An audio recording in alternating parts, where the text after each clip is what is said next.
Hello दोस्तों, मैं IB recruitment 2022 के वैकेंसी के बारे में अपडेट देने वाला हूं। सबसे पहले यह बात बता देता हूं कि 2018 और 2022 के वैकेंसी में क्या अंतर थे। मैंने 2018 की वैकेंसी में एग्ज़ाम को कैसे क्रैक किया था, ये सारी चीज़ें और सिलेबस के बारे में अच्छे से डिटेल में बताने वाला हूं। सबसे पहले हम लोग क्या करते हैं कि भर्ती के बारे में जल्दी जल्दी जान लेते हैं। देखिए यहाँ पर 2000 सिक्योरिटी असिस्टेंट और एक्जीक्यूटिव का जो पोस्ट 2018 में ही बस दिया था, लेकिन 2022 के वैकेंसी में क्या किया है कि एमटीएस का पोस्ट को क्या किया है, जोड़ दिया है इसमें। ठीक है, अब देखिए नीचे टेबल नंबर 1 में ये एक से लेकर के कितना है तो 37 तक ये शहरों का नाम दिया हुआ है कि कितने पोस्ट हैं किस शहर में। ठीक है, तो आप जिस शहर से आते हैं उसी शहर में क्या करिएगा कि फॉर्म को अप्लाई करिएगा। कुल पोस्ट देख लीजिए कितने हैं तो 1671 पोस्ट हैं। ठीक है, यहाँ पर जोड़ लीजिए 1671 पोस्ट हैं।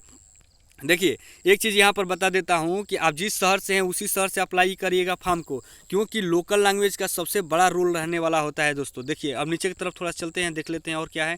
देखिए यहाँ पर पे स्केल के बारे में बता देते हैं कि पे स्केल में सिक्योरिटी असिस्टेंट को लेवल नंबर 3 का पे स्केल मिलने वाला है और लेवल नंबर 1 का पे स्केल एमटीएस को मिलने वाला है दोस्तों। देखिए अब नीचे की तरफ देख लेते हैं। देखिए नीचे आप क्वालिफिकेशन के बारे में देख लीजिए, आप मैट्रिक किए हुए हैं कि नहीं तो फॉर्म को क्या कर सकते हैं, अप्लाई कर सकते हैं दोस्तों। लेकिन यहाँ पर आपके पास डोमिसाइल सर्टिफिकेट नहीं है तो फॉर्म को अप्लाई नहीं कर पाएंगे। ठीक है, आपके पास डोमिसाइल सर्टिफिकेट नहीं है तो फॉर्म को अप्लाई नहीं कर पाएंगे दोस्तों। आप क्या करिएगा कि जिनके पास डोमिसाइल है वो तो अच्छी है, और जिनके पास डोमिसाइल नहीं है वो क्या करें कि डोमिसाइल को बनवा लीजिएगा।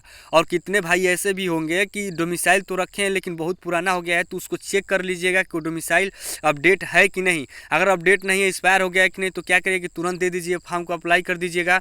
वो क्या होगा कि 10 दिन के अंदर बन के आ जाता है और उसके बाद से आप फॉर्म को इजीली अप्लाई कर पाएंगे दोस्तों।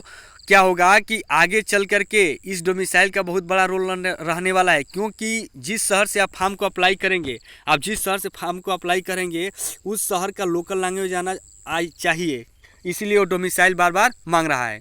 ठीक है, और इसमें एक नया चीज़ यही है कि 2018 वाली वैकेंसी में डोमिसाइल नहीं मांगा था, लेकिन इस वक्त डोमिसाइल मांग रहा है। ठीक है, अब देखिए यहाँ पर दिया हुआ है कि एक्सपीरियंस, इसके कहने का मतलब ये है कि एक्सपीरियंस इंटेलिजेंस वर्क में आपका एक्सपीरियंस है कि नहीं, तो और अच्छी बात है। ठीक है, अब देखिए नीचे एज के बारे में। एज क्या है कि आपका 18 से 25 वर्ष आपकी उम्र है तो आप फॉर्म को इजीली अप्लाई कर पाएंगे। यहाँ पर नीचे गवर्नमेंट का रूल जो होता है उस तरह से आपको छूट भी मिल गई है। एससी एसटी को 5 वर्ष, 3 वर्ष ओबीसी को मिल गया है दोस्तों। अब नीचे की तरफ चलते हैं, देख लेते हैं और। ठीक है, देखिए अब देखिए नीचे की तरफ यहाँ पर क्या हुआ है कि ये पैरा नंबर 3 में देखिए, पैरा नंबर 3 में हम बता देते हैं कि आपको सोचेंगे कि मैं कुर्सी पर बैठ के काम करना है, तो नहीं दोस्तों, आपको कुर्सी पर बैठ के काम करने के लिए नहीं मिलेगा। ये फील्ड वर्क होता है, आपको ऑल इंडिया बेस पर काम करना होगा। जैसे कहीं पर मान लीजिए कि देहरादून है तो गब देने चले जाएंगे आप, कहाँ पर, बेंगलोर चले जाएंगे, बेंगलोर रहेंगे, चेन्नई आ जाएंगे, चेन्नई से गुजरात आ जाएंगे, आप हर जगह दौड़ते रहेंगे, आपको फील्ड वर्क करना होगा दोस्तों। अब देखिए यहाँ पर ये पार्ट, ये टीयर नंबर 2 के बारे में बताऊंगा, लेकिन अभी नहीं। देखिए थोड़ा सा नीचे और थोड़ा जानकारी ले लेते हैं। देखिए यहाँ पर चालान कुल कितना मांगा है, तो चालान देखिए आप लोगों का एग्जामिनेशन फीस 50 रुपया है। रिक्रूटमेंट पूरा प्रोसेस करने के लिए मांगा है 450 रुपये। इसके कहने का मतलब ये है कि आप एग्जाम दे लेंगे कि नहीं, तो उसके बाद से आपके पास डिस्क्रिप्टिव पेपर होगा, इंटरव्यू होगा, तो ये सारी चीज़ों के लिए 450 रुपया आपको कुल मिलाकर पे करना है। ठीक है, अब नीचे की तरफ कुछ नहीं है। अब देखिए यहाँ पर मैं एक बात बता देता हूँ कि ये फॉर्म जल्द ही अप्लाई होना स्टार्ट हो जाएगा दोस्तों। तो आप लोग जिनके पास डोमिसाइल नहीं हो, डोमिसाइल जरूर बनवा लें, नहीं तो आप फॉर्म को अप्लाई नहीं कर पाएंगे। ठीक है, अब देखिए मैं सिलेबस पर डिस्कस कर देता हूँ। देखिए सिलेबस के बारे में यह है कि जो लोग 10वीं तक अच्छे से पढ़ाई किए हैं, मान लीजिए कि वो लोग सामाजिक विज्ञान अच्छे से पढ़े हुए हैं और इंग्लिश 10वीं तक अच्छे से जानते हैं, और 10वीं तक 9-10 के जो मैथ होता है वो अच्छे से जानते हैं, 9-10 का जीके अच्छे से जानते हैं, और न्यूमेरिकल 10वीं का ही पूछेगा। ठीक है, और उसके बाद से रीजनिंग की बात आ जाती है, तो जो रीजनिंग है ना दोस्तों, वो रीजनिंग बहुत बेसिक पूछता है। आप लोग को मैं अब बात बता देता हूँ कि मेरा बी और सी यानी कि गणित और रीजनिंग में मेरा एक भी क्वेश्चन गलत नहीं हुआ था दोस्तों। जब 2018 की वैकेंसी में जब मैंने एग्ज़ाम दिया था, उस वक्त ये इंग्लिश में और न्यूमेरिकल में और उसके बाद से रीजनिंग में एक भी क्वेश्चन नहीं हुआ। पेपर बहुत हलवा आता है। जिसको 10वीं तक सब कुछ बढ़िया से तैयार है वो उसको कोई नहीं रोक पाता है एग्ज़ाम क्रैक करने से। क्योंकि जैसे मान लीजिए कि आपका साधारण ब्याज हो गया, ये सरलीकरण हो गया, जो जैसे पुलिस वुलिस में जीडीओडी में पूछता है वो सब बहुत कम पूछता है। जो 10वीं का जो द्विघात समीकरण है, मेंसुरेशन है, ठीक है, वृत्त वृत्त है, यही सबसे पूछेगा। और उसके बाद से मैं बता देता हूँ कि जो जीके है 9वीं 10वीं का, आप सामाजिक विज्ञान पढ़ें कि नहीं तो वो भी सारा क्रैक कर जाएंगे।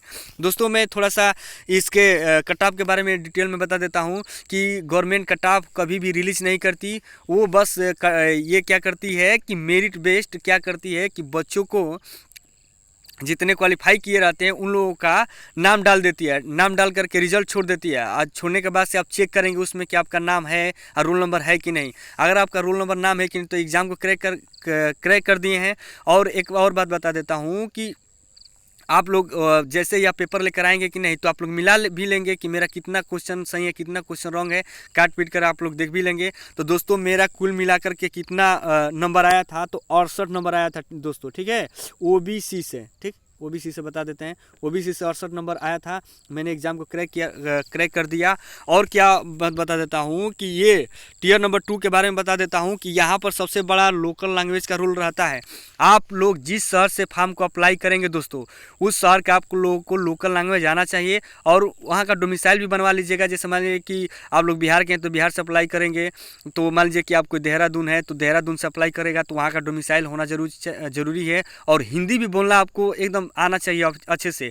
क्योंकि जो डिस्क्रिप्टिव पेपर होता है तो आप लोगों को जो पेपर मिलेगा ना 500 वर्ड लिखने के लिए, वो लोकल लैंग्वेज में आप लोगों को पेपर मिलता है, जैसे हिंदी में मिलता है। और उसमें क्या क्या रहता है इसके बारे में बता देता हूँ कि देखिए जैसे मान लीजिए कि आप लोगों को कोई निबंध रहेगा, उसके बाद से एसे रहता है, एसे, और उसके बाद से एक लेटर वोटर लिखना रहता है किसी पर भी, ठीक है। तो आप उसको इंग्लिश में ट्रांसलेट करके लिखेंगे और तुरंत ही वहीं पर क्या होता है कि पर्सनल टेस्ट होता है।